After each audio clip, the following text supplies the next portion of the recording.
Chintal division youth ప్రెసిడెంట్ని. ఈ యొక్క కుత్బులాపూర్ నియోజకవర్గము. ఏదైతే నిన్న జరిగినటువంటి పరిణామం ఏదైతే ఈశ్వరాచారి గారు ఉన్నారో వారు చేసినటువంటి పని మనందరికీ బాధాకరము.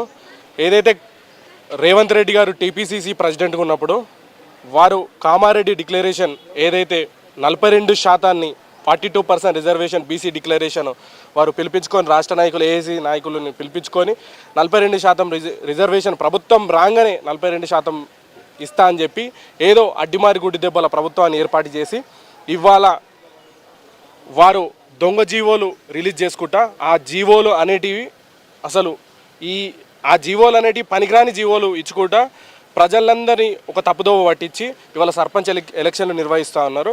ఏదైతే ఈ సర్పంచ్ ఎలక్షన్లు నిర్వహిస్తున్నారో 17% 17% రిజర్వేషన్ ఇచ్చి బీసీలకు తీవ్రంగా అన్యాయం చేస్తూ ఉన్నారు.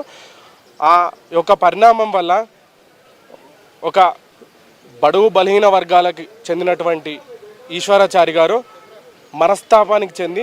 తీవ్ర మనస్తాపానికి చెంది వారు నిన్న ఆత్మహత్య చేసుకున్నటువంటి ఆత్మహత్య ఒక ఈశ్వరాచారి చేసుకోలేదు.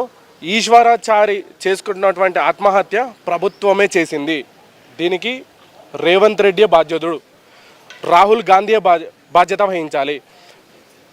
కుటుంబానికి ₹1 ఎక్స్గ్రేషియా కింద ఇచ్చి కుటుంబానికి ఒక ప్రభుత్వ ఉద్యోగం ఇవ్వాలని కోరుకుంటా ఉన్నాను.